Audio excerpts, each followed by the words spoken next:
Alright y'all, so I asked about 3 days ago what are some of your hottest Need for Speed Unbound takes, and in today's video, we're going to be breaking down every single one of them. Everyone is entitled to think however they want to about Unbound, so we aren't going to be calling anyone out for what they say. Instead, we are just going to be talking about them in general and just giving an opinion. If you all enjoyed today's video, make sure to drop a like and subscribe. Remember, I'm also on Twitch, so make sure to check me out on there and drop a follow. Also, I do make community posts like this every so often, so if you want to be in the next video, make sure to look out for them. Shout out and thank you to everyone who did participate in this community post. Y'all keep this community alive for sure. But anyway, let's get into it. So for the first hot take, Ronald said in his comment, the Underground update and after saved the game. And for those that don't know, the Underground update is the drift and drag update. Yeah, I could definitely agree with you on this one, and I wouldn't even say it's a hot take since it's so clearly correct in my opinion.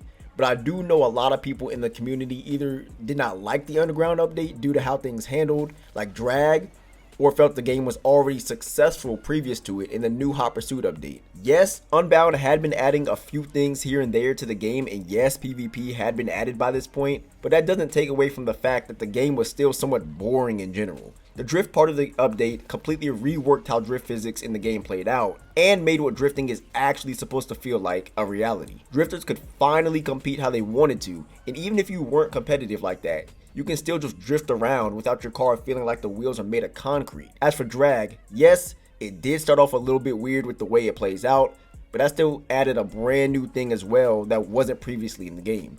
This update on top of the newer Hot Pursuit update brought so much variety to what we can do in this game.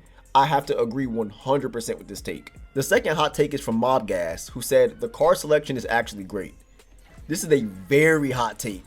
Don't say this around some of the old heads in the Need for Speed community unless you want to be crucified. Apparently, there are those in the community that see this car selection in Unbound as too flashy or too new. They don't really like how cars have evolved and how newer year models are being added instead of models from previous generations. I made a video about cars I would like to see in future games, and there was so much flack about how I had nothing but newer cars, it was ridiculous. Need for Speed seems to be trying to get away from older cars. It wants to start appealing to a younger, more vibrant audience with the newer cars and the faster and flashier cars. Nobody is saying that we still can't have old timers like old JDM cars and old tuners, but what we are saying is how many times do we want the same copy and paste from older racing games over to the newer racing games? You can only customize that Nissan 350Z so much from the other game, buddy. It may be time to give it up. Need for Speed Unbound has a great car selection, and the only negative I could truly give it is that they seem to favor a few brands over others. Pagani has one car,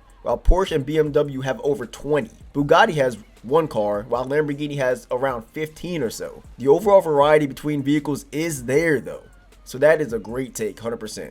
Void stated that engine swaps shouldn't be available for certain cars. First thing I want to say is, appreciate the support, man, and I'm glad you guys are loving the videos. Thank you for that. Now, engine swaps only available for certain cars?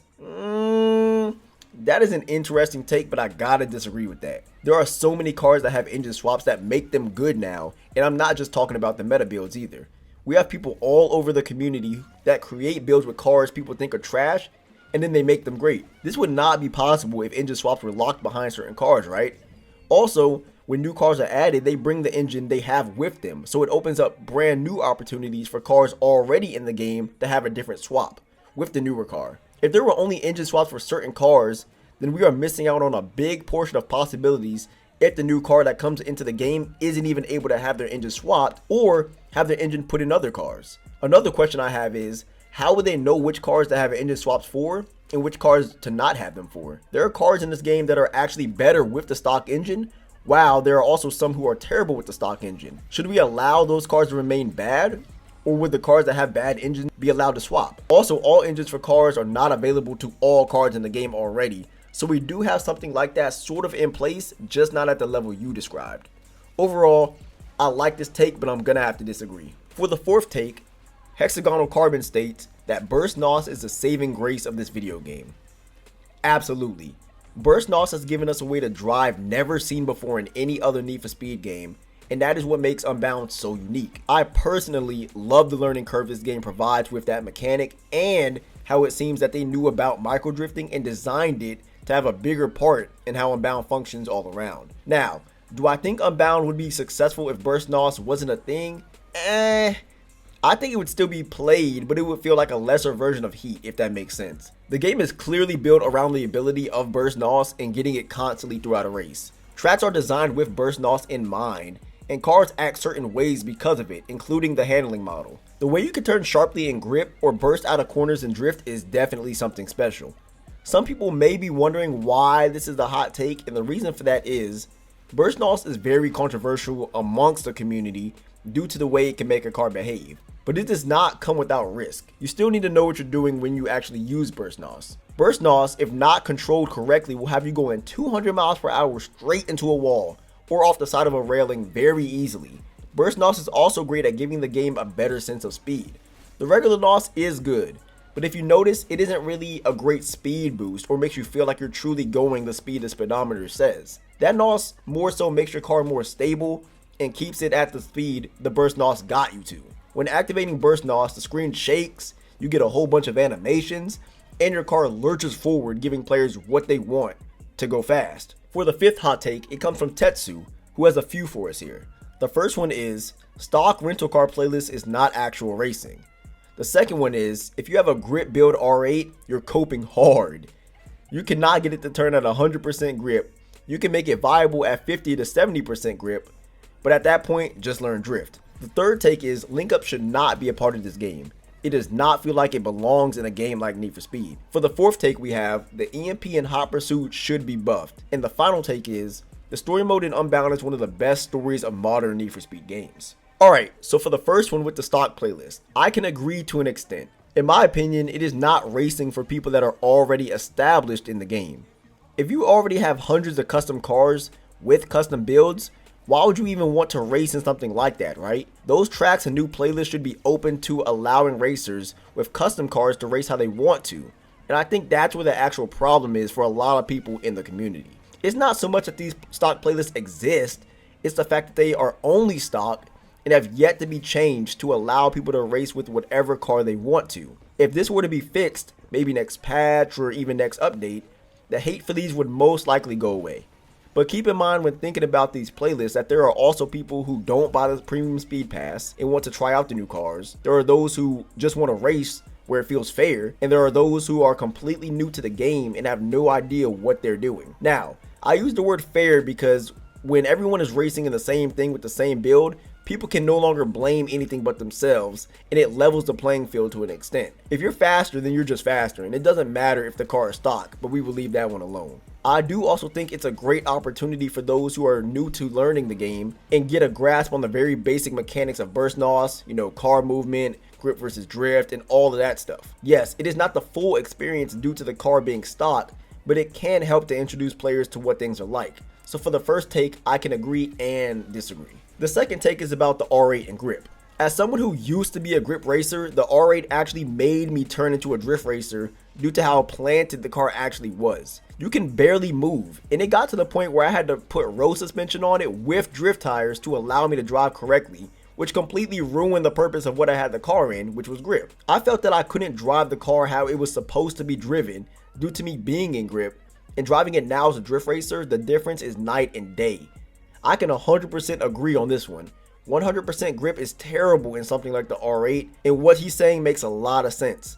The whole point of grip is to be able to grip around corners and have little movement when driving the car. So why would you be in anything less than the max available for a car's handling if you want maximum grip, right? Taking corners in 100% grip R8 is a myth. As Tetsu said, you can make it sort of work at 50% through 70%, but you're so far from the maximum grip level at that point, you might as well just switch over to drift. You're practically sliding around those corners at that low grip level anyway. Very good take. I do disagree with the link up take, however. I think link ups are a very good way to bring lobbies together and get some good money for those starting out. I can see how it feels like a sort of party game that would be in GTA 5, but Need for Speed has always had the theme of racers coming together creating mischief and cops trying to get them. That's what link ups are. Now, are they annoying when they cover race areas so you can't even start a whole tier of a race? Yes. Are they annoying when you get out of a playlist and now you're in a link up randomly? Yes. But I do think at the beginning when they first dropped, it kept the player base from falling off completely, and the idea the team had with creating them is still there. There are just way better things that have been introduced, so link ups have kind of fallen off, just like gauntlet races and hot lap. The fourth take you had, Tetsu, had me shook, buddy. EMPs in Hot Pursuit should be buffed. I had to read this 3 times to make sure you didn't mean nerfed. So what part of the EMP needs a buff exactly? The tracking is insanely good and racers basically have to do a 360 to escape it. Not even respawning will make it stop locking onto you, nor will snaking back and forth keep it from targeting you. In fact, the targeting system is so powerful that if you have an EMP on and you drive in front of another car, the EMP will go through the other car and somehow still hit you with a perfect lock on. That is ridiculous. This is by far the most OP pursuit tech available to cops, and that's not even the worst part. EMP level 2 shuts down your car completely for so long, all the cops have to do is sit next to you and it's a guaranteed bust. Even with EMP level 1, the time your car is unusable is ridiculous with cops just tearing you over, ramming you from behind. I won't even talk about when cops use EMP with other tech, but I will talk about how you can get EMP'd again right after you just recovered from one. There is no cooldown between how long you can get EMP'd from the first strike to the second strike. And I've seen situations where cops have completely immobilized racers due to the back-to-back strikes. I cannot think of one thing that EMP would need a buff in, so I gotta heavily disagree with you on this take. 100% a very spicy take though. With the last take, I can agree, however, with the story mode in Unbound. Yes, it is cringe and a lot needed to be added to it, but you had games like Hot Pursuit Remastered running around which don't even have a real story. Also, if we are comparing Heat to Unbound, Heat has a completely different angle on how it approaches things that caters to a completely different audience. The Unbound story is catered toward those who want a light story with corny jokes and things that aren't super heavy into politics, super serious, and how racers and cops should treat each other. It's a cool little story about friendships being built up again and grinding your way from the bottom to being the best racer in the city. For what they were going for, they did well, and I don't think anyone can deny that. Now, if you're comparing the Unbound story to something like Infamous 2 or Ghost of Tsushima, then clearly things are not going to look as good. People need to take something like the Unbound story and ask themselves, how good is it compared to other racing games? I honestly enjoy the story of Unbound, and I think, like I said earlier, the only thing that was really needed is an expansion on why other characters are even there. Why is ASAP Rocky even in the game? Great take here. Napadin, hope I said that correctly, said twice to make street cultures great again. I'm not sure what that could mean in regards to hot takes, but thanks for your comment. If I'm going to take a crack at it though, I would assume you mean that Unbound isn't doing a great job at making the street car culture great again with the new additions of newer cars into the overall game, but we've already talked about that already, so I'm not sure what else to say. Zub asked, is the screenshot I used for the community post from Forza? And the answer to that is absolutely it is. Forza has an amazing photo system that I could only dream Unbound would one day implement into their game, but the way it looks, I don't think that will happen since we are almost at volume 9 and the photo system looks the exact same way it did in volume 1. Optics, I believe it's pronounced, said, the game sucks, that's my personal belief. NFS fell off after Payback, to be honest. Quite a bit to unpack here, and just a quick thing guys, don't feel like you need to put something as your personal belief. I asked for these hot takes, so I'm already going in knowing that. You guys are fine, I promise. Payback was a Need for Speed game I briefly played, and I just couldn't really get with it, so I dropped it. But what I will say is that I do believe Need for Speed has come a long way from what it used to be. After Payback, we had Heat, which was great for a total of 5 minutes after we realized that everything in the game would be the exact same and there would be no new additions due to the game being completely abandoned. The only thing we got was a paid DLC, and that was terrible. So NFS is already back in a bad light compared to Payback, right? Then they dropped Hot Pursuit Remastered, which wasn't a fresh game, and the community didn't really like that either, so now we're 0-2. But then Unbound comes out, and yes, this game had a very rocky start, no pun intended. There were a bunch of problems, the economy was terrible, the races were broken, we couldn't change cars in playlists, we had to have people in races with us to start them, and there were no PvP among a bunch of other issues. But look at what we have now. Majority of the issues have been fixed, they are updating the game every couple of months, and the amount of stuff to do in this game is crazy. It has gotten to the point that you can do anything but race on the playlist that were first in the game and you won't run out of things to do.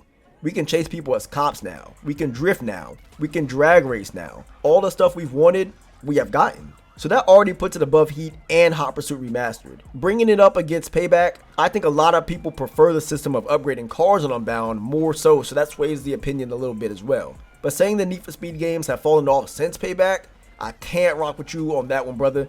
However, I do think that that's a very good hot take. Now guys, This is part 1 to the hot take video. I don't want the video to run too long, which I know it already probably has. Before I release another community post, I will finish this one though, with another video or two depending on how long the breakdowns get. Once again, I appreciate everyone who put an answer on the post, and we will get to them all soon. If you enjoyed, make sure to drop a like and follow, and I will see you all in the next video.